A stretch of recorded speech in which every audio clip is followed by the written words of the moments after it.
There are events in this world that science can't touch, cases so baffling, even experts are left speechless. From entire crews vanishing without a trace to places that seem to erase your very identity, these stories aren't legends, they happened.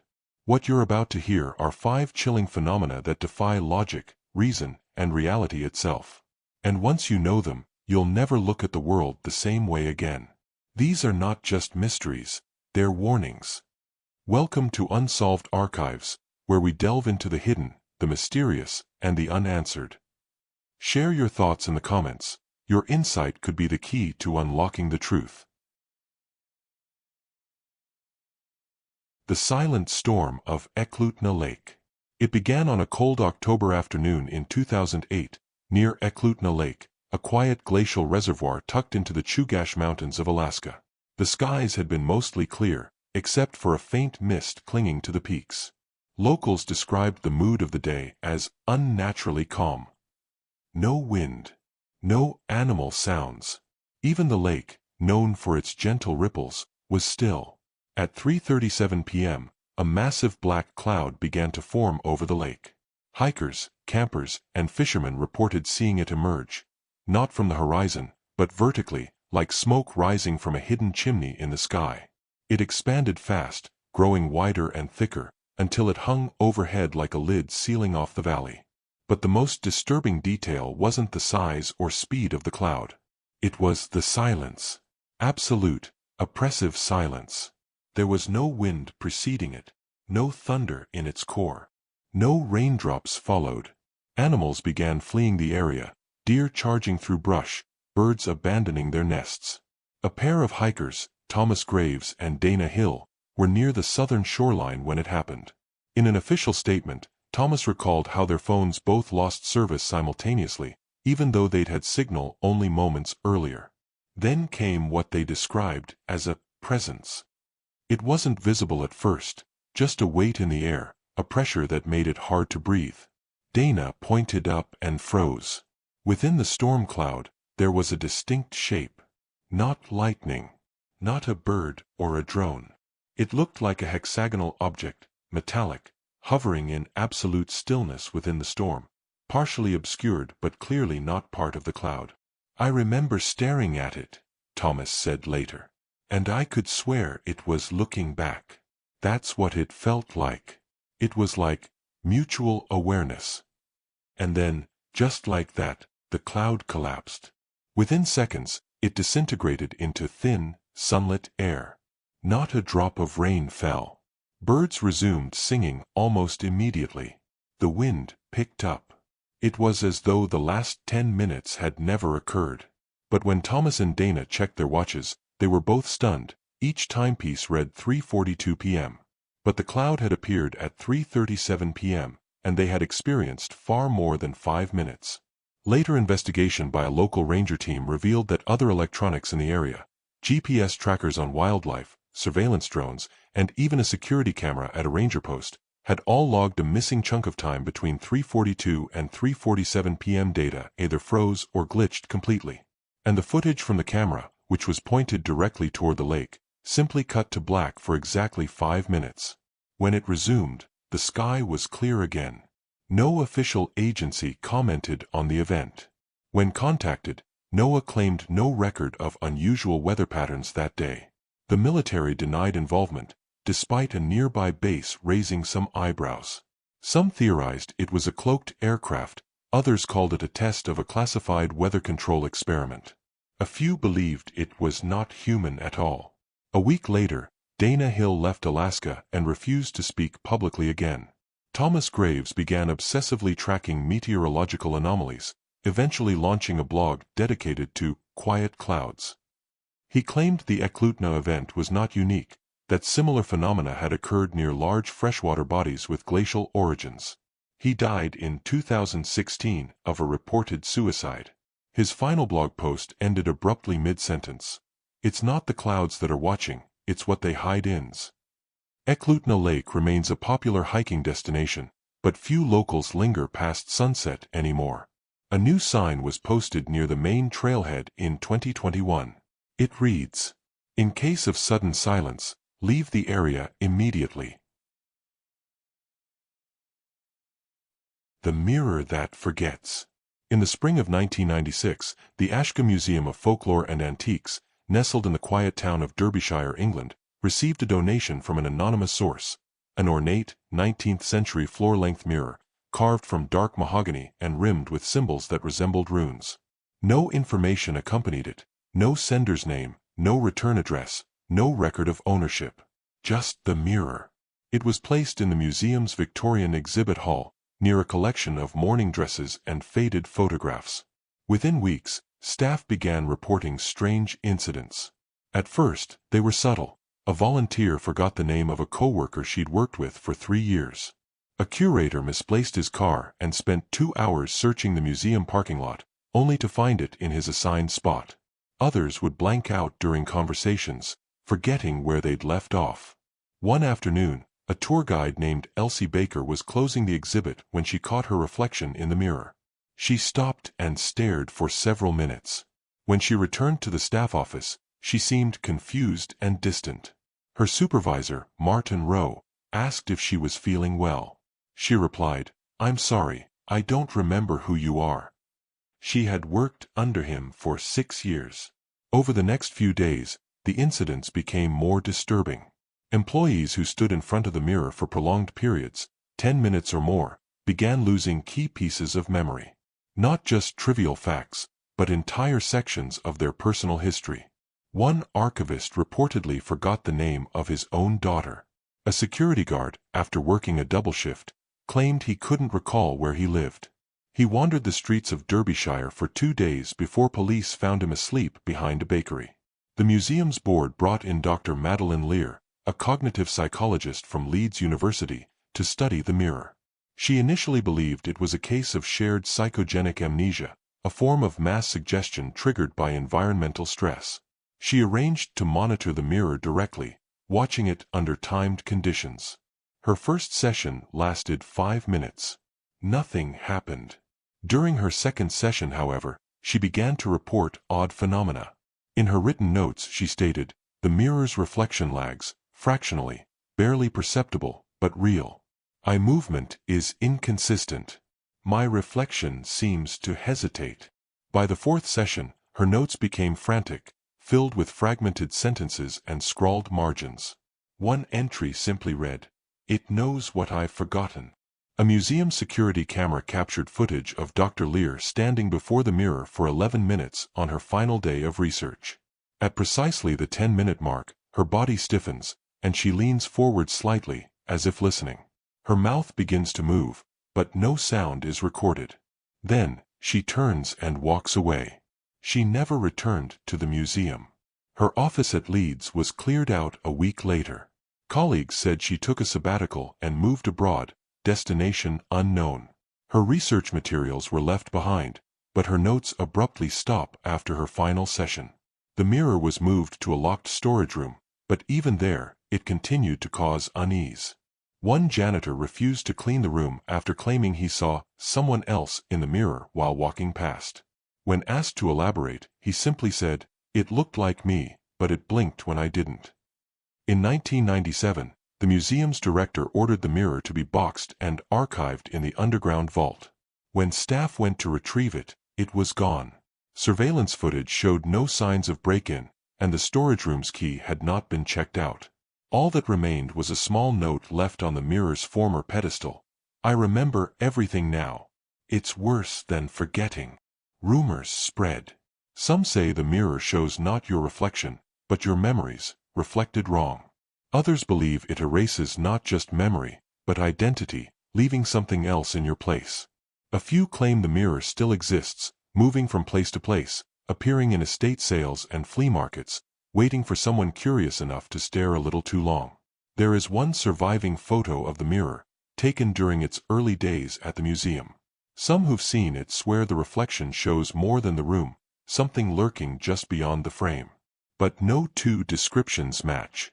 The Ashka Museum has since remodeled its Victorian exhibit hall.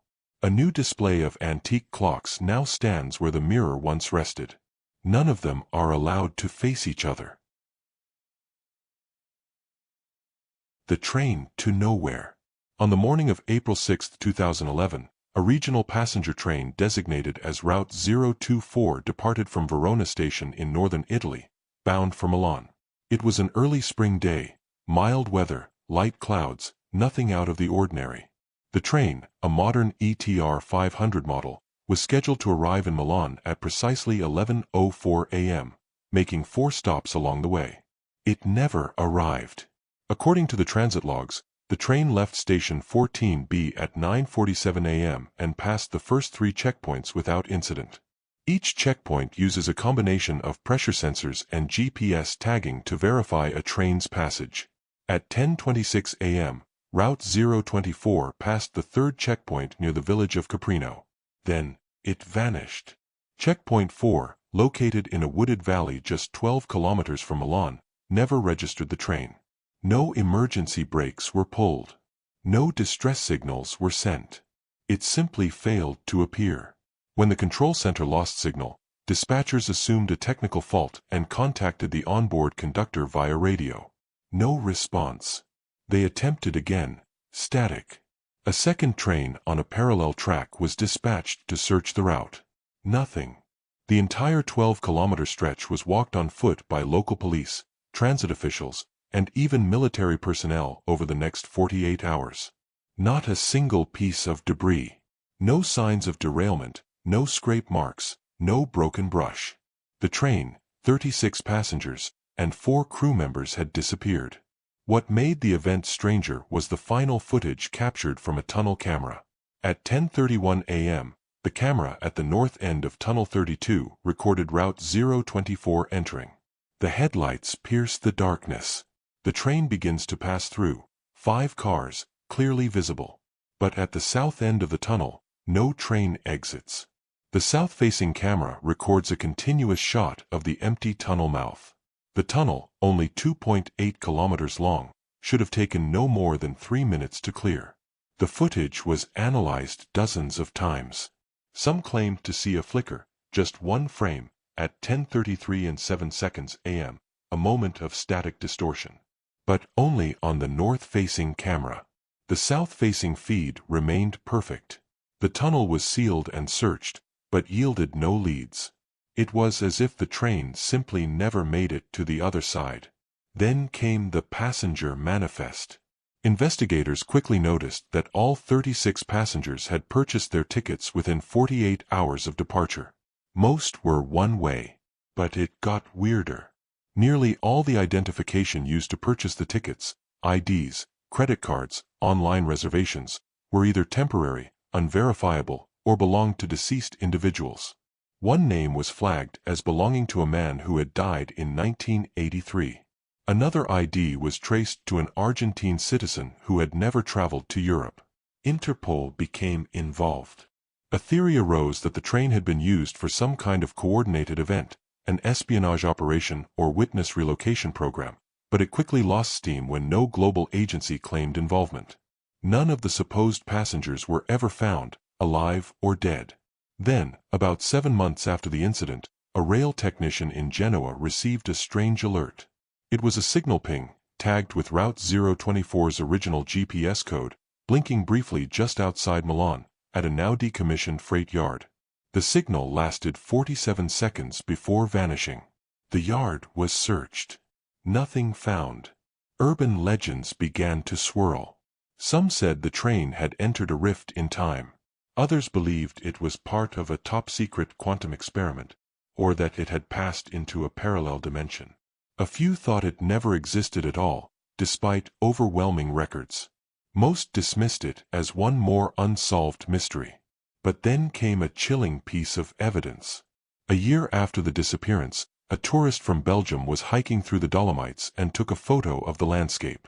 It wasn't until he returned home and zoomed in on the image that he noticed something strange. Faintly, in the far-off valley, appeared a train. Red and white, with 5 cars. The same model as Route 024. Sitting motionless on a track that no longer existed. The photo was analyzed. Experts confirmed it hadn't been edited. The valley in the background was 400 kilometers from the last known location of Route 024. The rails there had been decommissioned since the 1970s. The image was quietly collected by authorities. No further comment was made. The train remains listed in the Italian Transport Archive with a status next to it in red. Disperso, location unknown. Today, a plaque stands in Verona station, marking the event in understated wording. On April 6, 2011, train route 024 left here and never returned. May those aboard find peace, wherever they may be. The bell that rang underground. The town of Cardenas, located in the arid highlands of central Mexico, had long been a quiet place. With a population barely reaching 6,000 and a local economy based mostly on agriculture and clay craftsmanship, life there moved slowly. That changed in the summer of 2003, when an inexplicable sound began waking residents in the middle of the night. A deep, metallic ringing, like a colossal bell being struck from below the earth. It began on June 9. Just past 2 a.m. dozens of residents awoke to the low, reverberating sound. The noise came from no visible source, but seemed to echo from the soil itself. It lasted precisely 7 seconds. Dogs barked madly. Windows vibrated. Then, silence. The next night, it happened again. And again the next. Always at exactly 2:13 a.m. Always the same pitch, same length, same eerie silence afterward. Locals called it La Campana del Diablo, the Devil's Bell. At first, officials thought it might be industrial, an underground drilling operation or vibration from distant mining blasts. But there were no such activities registered within 50 kilometers. The local mayor contacted Mexico's National Geological Agency. They sent engineers to measure vibrations and magnetic anomalies. Seismographs were placed around the town and monitored for 2 weeks. The data was confounding. The ringing registered clearly on audio equipment, but not on the seismographs. No ground movement. No tremors. Yet the sound traveled through the earth, not the air. One technician, Carlos Ruiz, likened it to the sound of a massive church bell being struck inside a stone cathedral, muffled, yet overwhelming. Locals began to grow anxious. Some claimed to hear faint whispers following the bell tones, as if voices echoed in the gaps between rings. A priest was brought in from nearby Matehuala to bless the town square. Attendance at church tripled. Children were kept indoors after dark. Then, in early July, a farmer named Jorge Alvarado reported a strange depression in one of his outer fields. It had not been there the day before. Roughly 15 feet wide and 6 feet deep, the depression was perfectly circular, and the grass at the bottom had browned in an even spiral. Investigators arrived and decided to drill a sample core beneath it. At a depth of 60 meters, the drill struck something. Not rock, not metal, a chamber. Cameras were lowered down. What they found defied explanation. The chamber walls were perfectly smooth, not like any natural cave formation. They were dark gray, seamless, and curved into a dome-like enclosure. It appeared man-made, but there was no record of any underground structure there, nor signs of excavation. Most unnervingly, the chamber's floor bore a massive embedded disc, nearly 4 meters in diameter, resembling a cast iron bell with no clapper. A heavy stillness hung in the footage. The team decided to lower a small drone into the chamber for better inspection. As it hovered near the center, the video feed began to distort. Static. Then, pitch black. Moments later, above ground, the team heard the bell again, but this time at full force, much louder than before, rattling their equipment. One geologist, Ana Montiel, began to vomit violently and complained of disorientation. Another lost hearing in his left ear. The sound lasted 14 seconds, twice as long as before. When they reviewed the audio logs later, they discovered a faint modulated frequency layered under the bell tone, too structured to be natural. That night, the ringing stopped. The town waited. Days passed. No sound. The nightly terror had ceased, and many began to celebrate. But the team who had discovered the chamber knew something had changed. They returned the next morning to find that the depression had collapsed into a full sinkhole. The edges were jagged, and the drone's cable had snapped. When they attempted to drill again, the chamber could not be found. The seismic readouts suggested that the dome had sealed itself, or vanished entirely.